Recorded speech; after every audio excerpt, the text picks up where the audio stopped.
What is up, everybody? This is my recap, my review of the quarterfinals and the semifinals of the WWE Mae Young Classic. Ladies and gentlemen, we have a finale this coming Tuesday on the WWE Network at 10 p.m. after SmackDown Live. Oh my god. I sound like one of those promotional people. Holy shit. Kairi Sane versus Shayna Baszler. And this is again the recap, the review. I am Heel Steven. You guys know that by now. And no, I cannot rap for shit. So don't fucking ask me to. Thank you all guys for tuning into the channel, watching the stream here, guys. A lot to discuss, a lot to get into in this tournament. What is up, Elena? Guys, go check out Elena's No Mercy prediction video. I literally finished watching the video as I was setting up the stream, so you guys literally go check that out. Go check out that as podcast as well. But guys, literally, again, there's so much shit to get into regarding the Mae Young Classic quarterfinals, semifinals. Thank you all for tuning into the stream. If you're new here, go stomp on that freaking subscription button right now, subscribe button down below. Be a part of the notification squad. Give it a big old like and share this stream throughout your entire social media platforms, Facebook, Twitter, Tumblr, and all the fun stuffs out there. Literally this week alone, I am doing a Raw recap, a SmackDown recap. I didn't recap NXT last week. I had a lot of stuff going on. I'm actually going to be recapping also a New Japan pay-per-view this week as well. Destruction that I just happened literally early in the morning after I finished watching it as I finished doing the stream. But that is right now around the point, okay? The Mae Young Classic, the quarterfinals, semifinals. Again, we have now a finale. Kairi Sane versus Shayna Baszler literally happening after SmackDown Live at 10 p.m. on the WWE Network. And I got to be very honest, okay? At first, I said to myself, the fact that they're doing this literally in the same venue as SmackDown Live is kind of weird, because you think about it, anyone that goes to these SmackDown tapings or these SmackDowns or Raw after the show, you're tired as fuck. Not everyone sits through 205 Live, okay? But then I remembered, wait a minute, it's happening in Las Vegas. It's on the West Coast, so by the time SmackDown ends in Vegas, it's gonna be 8 p.m. So I understand why they did in Vegas, that fight feel, if you will. Personally, me, I would have had this finals at Full Sail University, made an hour or two special, honestly, on a Thursday night, not on a Tuesday night. That's just my honest opinion. But the quarterfinals, which was keep this in mind, WWE on the WWE Network on Monday uploaded episodes 5 through 8. Alright, so you had to literally binge watch everything in a day. Which, to be fair with you guys too, I really wasn't really big on either. I really wish they really would have timed this whole thing out, do a weekly thing, like they did with the Cruiserweight Classic. In my honest opinion, that's what I would have done. But again, that is indeed around the point, alright? So, if you guys have thoughts as well, drop your comment down below in the comment threads of this video. Yes, the grind is real, Elena, and I love you too, Tiffany. Love you as well. Alright, let's get into night number 7, which was the quarterfinals of the Mae Young Classic. We have Mercedes Martinez versus Abby Lath. For those of you who don't know, she was Kimberly on the independent circuit. The match, for what it was, I'm going to say this. It was a very, very solid match to kick off the show. Abby Lath here literally got a near fall off a sick German suplex. And then she tried the alligator clutch, which was literally her bread and butter throughout this tournament, right? Which was a tribute, I guess, to Mae Young, which apparently, again, you guys don't know, Mae Young passed that move on to her trainers, who went on to train Abby Lath. But again, the match, for what it was back and forth. Abby Lath here got frustrated because she couldn't put Mercedes Martinez away. But when it was all said and done, Mercedes Martinez hit her fisherman driver, her fisherman buster, for the win, and she goes on to the semifinals, where she would meet the winner of Shayna Baszler and Candice LeRae. We then had, again, Shayna Baszler, Candice LeRae, and literally throughout, every time Shayna Baszler came out of the ring, they pointed out who was in attendance: Ronda Rousey, the 4 horsewomen, Jasmine Dukes, and I believe also Roderick Strong's wife, whose name I already forgot. And the match, for what it was, Candice LeRae and Shayna Baszler, it was a short match, literally like 3 minutes. The whole thing here is, hey, Shayna Baszler is this badass, right? And Candice LeRae is sweet, innocent Candice, Can she literally overcome the Shayna Baszler? And she had her, she had some moves here in this match. It was all said and done. Shayna Baszler with the rear naked choke made Candice LeRae tap out. Johnny Gargano, who was literally at ringside sitting in the front row, came into the ring because apparently Shayna would not let go of the rear naked choke. So she had it locked in, and it literally went out of their way to literally have this hold be broken to no avail, because it was one of those things was like, okay, she's a badass, like I said, so she's locked into this choke. Candice can't get out of it, right? They're trying to break the hold. And again, Johnny comes in. She finally lets go. I'm reading the comments here, but the grind is real. Like I said, Elena, I agree. You're also right here. The tournament was just like thrown at us. The Cruiserweight got a lot more hype, in my opinion. You can say, you know what? I can see that too. Like I said before, the Cruiserweight Classic was a weekly thing, which I wish this was also a weekly thing. Is that actually true, or was that just her story arc of the tournament? She never used the alligator clutch at NXT. Well, you got to remember, Abby Layton NXT, she really isn't showcased that much. It's just there and there right now. But yeah, apparently the story of the tournament here in the opening round, they did mention when they introduced us who's Abby Layth. Apparently the alligator clutch was passed down from Mae Young to her trainer, from her trainers to herself. So that's the story pretty much. Okay. But yeah, so we have, I guess, the first match of the semifinal. We have Shayna Baszler and Mercedes Martinez. The four horsewomen were going crazy for this too. And again, for what it was, again, to showcase Shayna Baszler and how much of a badass she can really be. And then we had Toni Storm versus Piper Niven. I thought this was a very, very good match. Toni Storm, Piper Niven, obviously they've had numerous matches before in the past. They've known each other for so many years. And again, there's a back and forth match here. Apparently in this match, right, Piper hit a Michinoku driver for a near fall. She couldn't get the 3. And then she went for a cannonball. Literally a fucking cannonball to set up the Viper driver. But Toni literally grabbed her from a German suplex, literally from the top rope, and then got the finish. So Toni Storm goes on to the semifinals. And Piper Niven, say what you want about her. Again, I know a lot of people are going to shame on her for how she looks, what have you. I say fuck you to all you people out there that are saying this shit. End of the day, listen. Everyone comes from all shapes and sizes, and you really, you shouldn't judge a book by its cover, Piper Niven is someone that I do feel, honestly, this is just my honest opinion, of course, right? Could get signed to NXT, and honestly, to be real with you, I put her in Sanity. I don't know why, but I really think she could definitely, mesh well with someone like a Nikki Cross and a Killian Dane and Eric Young. That's just my honest opinion, of course.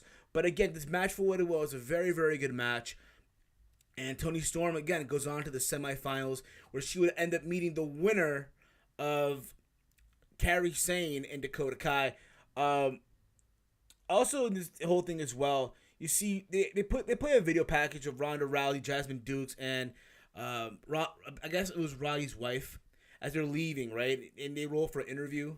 They literally put it over Shayna, how amazing she is. And out of nowhere, you see Bayley, Becky, and Charlotte walk up. And there's like a stare down. And Ronda puts her bag down like a mom would. And so anywhere, anytime, right? And it's on. Here's the thing. I get, this is my only problem. I get what they're trying to do. They're trying to build you up for a potential battle of the four horsewomen. I said this in my last review. They're planting the seeds for it. My only problem is this, okay? We're doing this shit at the expense of what's supposed to be the Mae Young Classic. So literally, every woman in this tournament is becoming a fucking afterthought. That's my problem with this. Honestly, listen, people are saying Survivor Series. I said the same thing too. But at the same time too, I feel like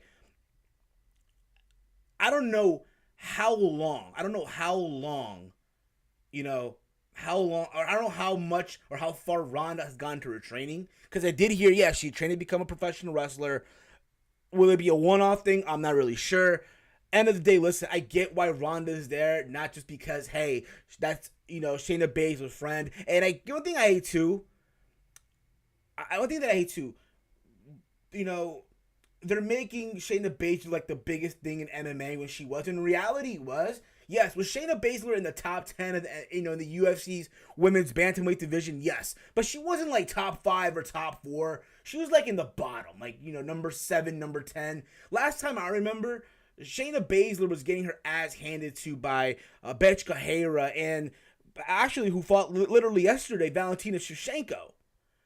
So the idea that WWE is putting her up to be like this fucking monster, yeah, again, she was a solid fighter, but she wasn't anywhere near the level of Ronda, okay? Let's get that out of the way.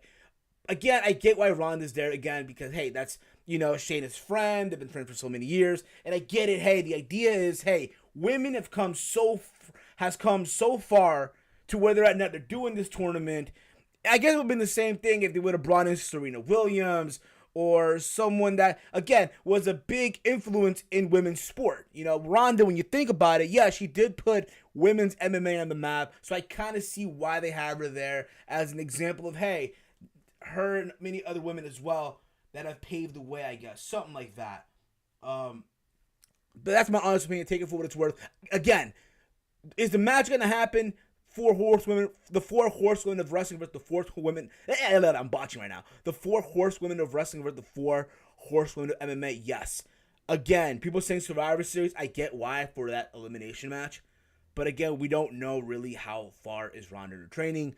So if anything, I'd say also Summer, maybe WrestleMania, maybe the Rumble, but we'll see where this goes. Again, I just hate the whole notion that we're again building all this, we're planting the seeds of all this at the expense of these women. Again, give me your thoughts down below, guys, in the comment threads on all of this. If you agree, disagree. If not, follow me on Twitter, @HeelSteven. All right? Reading the comments here. Valena writes here, I want Piper to do a cannonball on me. You know what? Me too. For some reason, why not? Why not, right? Oh, I love the idea, Saturday and Piper. Yeah, exactly. I think that could definitely work. Preach. I'm screaming right now. Yes. Thank you, Elena. Very awesome. I can imagine you screaming all the way from your house right now. All right, let's get back into this whole review here. And then we had Kairi Sane versus Dakota Kai. I love Dakota Kai. Dakota Kai, I said this before, I'll say it again. She reminds me of that girl in school, right? That was a bookworm, someone that, got good grades, studied hard, but when it came time to get turned the fuck up, she knew how to get turned the fuck up. If y'all get what I'm saying, let's keep it 100, okay? The story here was this. Dakota's knee was injured when Kairi attacked her after Kai missed the Yakuza kick early in the match. And keep this in mind, Dakota Kai battled back with several near falls. She tried to hit the Yakuza kick again, but missed, and then Sane took advantage by using the Alabama Slam. And she literally then from there went for the diving elbow for the 1-2-3. When it's all said and done, Kairi Sane goes on to the semifinals to meet Toni Storm. Shut up and take my fucking money. I've seen these two women again have amazing matches too. And I'll say this too, okay? There's a lot of these women that are in NXT that are signed, like Dakota Kai signed to NXT, Abby Lake signed to NXT. I just hope when it's all said and done, when this tournament's over, that these women are put in positions in NXT where they should be competing for the NXT Women's title or in the mix. The last thing I want to see is have these women being jobbed out or just beat up on by Iconic or Ruby Riott or that women's MMA fighter NXT Susan Devoy. I apologize if I botched her name, okay? And then we had here the semifinals of this tournament, which was literally 2 matches on this whole thing. Bullet Club versus The Shield. What is up? What is up? Dakota's the hot version of Bayley. I agree with that too. But we had here again the semifinals of this tournament, which again was a 2-match show, just 2 matches here for episode number 8. But they prolonged it for what it was, okay? We had Shayna Baszler versus Mercedes Martinez, which I thought again was a very, very good match. Apparently on the independent circuit, Mercedes Martinez and Shayna Baszler are part of a faction, I believe in Shimmer. Literally after a Saito and German suplexes, Mercedes went for the Fisherman Buster.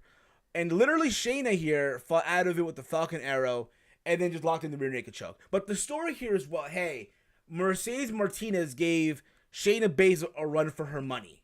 As in, like, yeah, and on the independent circuit, Mercedes Martinez taught Shayna Baszler everything that Shayna knows. But Mercedes Martinez never taught Shayna Baszler what Mercedes Martinez. It was like teacher versus student, if you will, here. And again, it told a very, very good story, okay? This back and forth. It kind of gave you the idea, oh, shit, Shayna could definitely lose this match. But no, she ended up losing. She ended up beating Mercedes Martinez with the rear naked choke. And after all this, Triple A, Sarah Amato, who for those of you guys don't know, on the Indies was Sarah Del Rey, and Stephanie McMahon came out to congratulate both women and literally raised Baszler's hand. They also gave her roses too, so there you go. Shayna Baszler goes on to the finals of this tournament to meet the winner of Kairi Sane and Toni Storm, which we already know is going to happen, but just go with me, okay? Fucking go with me, alright? Just fucking saying. Just going over on the Twitter right now real quick. Again, you can follow me on Twitter, @HeelSteven. Reading the comments here. Valena writes here, thank you for showing the love. My friend is doing a Neon Classic live stream. Come join, chat me. Thank you, Valena. You're awesome. I appreciate the love and support. Same thing for you, Tiffany, and all you guys out there as well on social media. You guys are so fucking awesome. All right, but we then had Kairi Sane versus Toni Storm. I thought honestly it was probably the best match out of both semifinals, in my honest opinion. Again, these women had matches before in Stardom, to my understanding, and again, just a very good back and forth match. Back and forth, and I'm reading the comments here. Keep in mind, Steve, unfortunately, the majority of the women in the tournament are not on the NXT on TV roster yet. I don't know when they will get called up to the NXT TV roster. They'll look already, and I believe, and I hope they do. But again, I do hope, again, when this tournament is said and done, that eventually they get put on TV or on the network NXT, if you will. Just saying. But then we had, again, the Kairi Sane, Toni Storm, just amazing stuff, okay? Literally, Storm worked on the arm with an arm bar. Literally, the irony of this, right? Just so much, just literally so much pressure on this arm bar, too. And then she hit her with a bridging muscle buster. Literally, the muscle buster, once again, seen on WWE programming. I think the last time we saw the muscle buster, I think was back in 2015 when Joe hit it on Tyson Kidd. You guys remember that? And then Tyson Kidd was no longer able to wrestle again. And then she literally hit the top rope leg drop. But after all this, literally, Toni Storm hit literally Kairi Sane with everything that she had. Literally, the muscle buster, the arm bars, and the top rope leg drop. And Sane still fucking survived. Still survived with an elbow drop. Toni Storm was laying on her stomach, too. Laying on her fucking stomach. And then, again, Kairi Storm with, again, probably the best elbow drop right now. I don't want to say all the time because, again, I feel like that's kind of disrespectful to Macho Man in a way. But I think, again, she had the best elbow drop right now. And she hits it on Toni Storm for the 1, 2, 3. She goes on to the finals. At the end of it all, they both embrace. They hug. Again, they know each other for so many years. They had matches before in Japan and Stardom. Again, listen, and it was all said and done. Again, you had Triple H, Stephanie McMahon, Sarah Amato come out to, congratulate Kairi Sane. And then they play highlights of the match. They play highlights of the match, that what it was. And then we get a stare down between Kairi Sane and Shayna Baszler. That's the finale.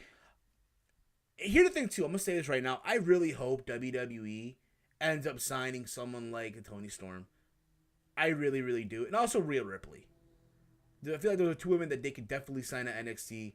To my understanding, again, Toni Storm is currently the Progress Women's Champion, and she also still signed to Stardom in Japan. So I guess when that deal ends, it could definitely happen.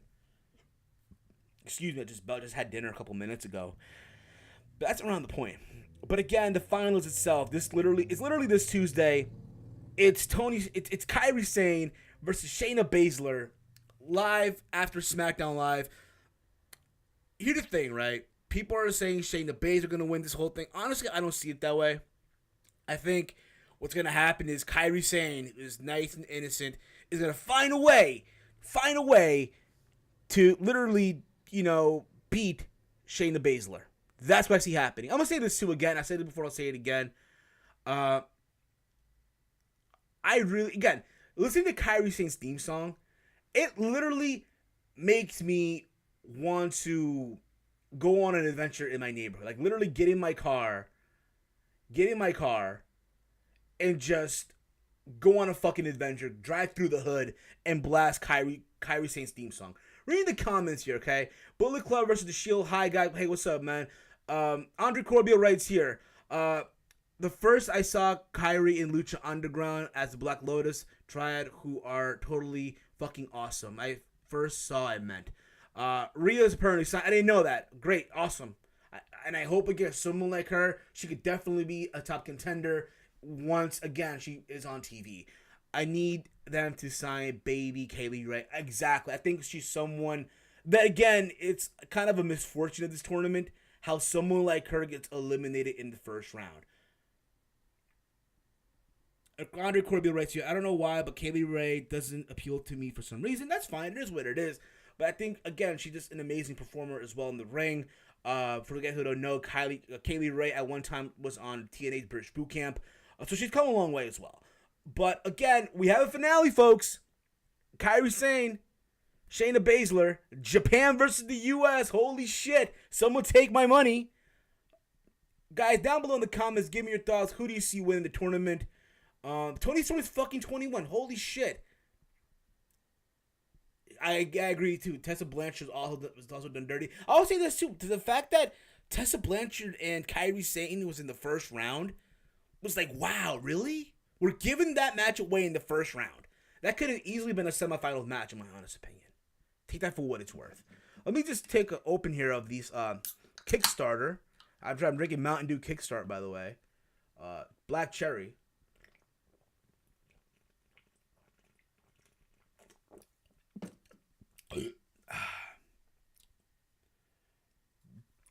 Excuse me there, I belch here. Andre Corbio writes here, from the beginning of this tournament, they should have made it a top 5 final with the top 5 talent getting contract developmental. There were too many women with too much talent to have one winner. Shayna is winning the tournament to set up a 4 angle. Here's the thing though, fun little fact though, Shayna hasn't been offered a contract yet though. She isn't really signed. But I think at the same time though, like I said before, they might surprise you. I think at the end of the day, they're not gonna take a gamble on giving the tournament to someone who's not signed yet. It's like with the Cruiserweight Classic. Everyone thought the final was gonna be Kota Ibushi and Zack Sabre Jr. Everyone thought that would be in the final, but both guys didn't sign a deal with WWE, as you all know. Both Kota Ibushi and Zack Sabre Jr. are now in New Japan Pro Wrestling. So again, they could throw the curveball at anyone right now. So I would not be surprised if Kairi actually gets to win, pulls the upset. Because again, Shayna right now isn't signed to a deal, and I really don't think WWE is gonna take the risk. And let's say the whole Ronda thing doesn't go through. Who's to say Ronda takes one more fight in the UFC? No one really knows right now. But again, just keep that in mind too. But we'll see where this goes. At the end of the day, we'll see where this goes again. Literally, again, this week, guys, I am doing so much stuff. I'm doing a Raw review. I'm recapping SmackDown Live. I am also going to be recapping later on today New Japan Destruction. Literally, they're doing like 4 shows throughout this month for Destruction. I'm trying to get the word right here. JPW Destruction. Let's see here. I want to botch the name here, so it's Destruction and Fukushima. I gotta do that review literally later on today. It was literally the main event, Michael Elgin versus Minoru Suzuki. Holy shit, Minoru Suzuki's a fucking savage. But that's around the point right now. Again, the finals is literally this Tuesday live on the WWE Network. On the WWE Network after SmackDown Live in Las Vegas, Nevada, guys. Give this a big ol' yo, late to the party. What is up, OK Fabe? Guys, go check out OK Fabe. It's awesome stuff as well. Just like all of you guys in the comment threads. Andre Corbio, who's on Title Match Wrestling. Valena, that has podcast. Again, guys, there's so much stuff going on this week. So much shit going on. But I just can't fucking wait, guys. I can't fucking wait. I'm excited to be recapping my first New Japan pay-per-view as well. Excuse me, I just fucking burped again. Oh my god, it's a crazy day today. Crazy fucking day. Yesterday was UFC 215. Amanda Nunes versus Valentina Shevchenko. Best way to arrive, my brother. Best way to arrive, my brother. Indeed it is. But again, guys, I'm going to wrap things up. I got some stuff to do real quick here in the house. Again, also this week as well, I'll be doing I'll be doing some match simulations for No Mercy. I also have a No Mercy prediction coming up as well in the upcoming week. I also will be doing my match simulations. Literally, I'll probably just do 2 matches, most likely, Roman versus Cena and Brock versus Braun Strowman. So keep that in mind too. A lot of stuff are happening. Again, guys, a lot of stuff are happening.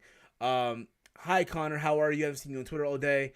I'm just waiting for ham and cheese and tomato casserole to finish baking in the oven and listening to the stream while I'm waiting.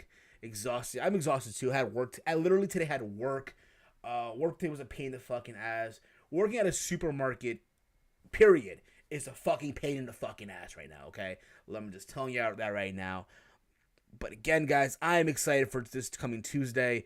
Put it this way.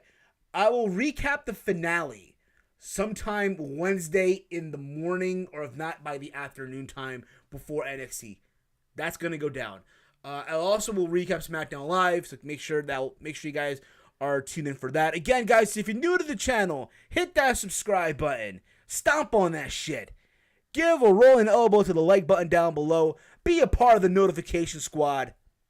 Follow me on Twitter at HeelSteven, where I tweet throughout Raw, SmackDown Live, Impact, NXT, and pay-per-views. And make sure you come by around to the channel later on today, while I will be recapping my first New Japan pay-per-view that happened early in the morning in New Japan World, which was literally New Japan Destruction in Fukushima. The main event was Minoru Suzuki versus Michael Elgin for the Never Openweight Championship. Anything with Suzuki in it is fucking amazing. I'm just saying that right fucking now, okay? Looking forward to all the content, bro. Amen, Elena. I hear you. Working on Sundays should be illegal. And I agree with that, too. Working Sundays should be illegal, but at the same time, though, when it's time and a half pay, you got shit to pay off, hey, that is around the point. All right, guys, you guys are fucking awesome. I love each and every single one of you, all right? If you're new here again, do all the stuff you got to do. As always, hate, comment, and subscribe. And until next time, y'all, it's your boy, Heel. And remember, on this channel, it's wrestling and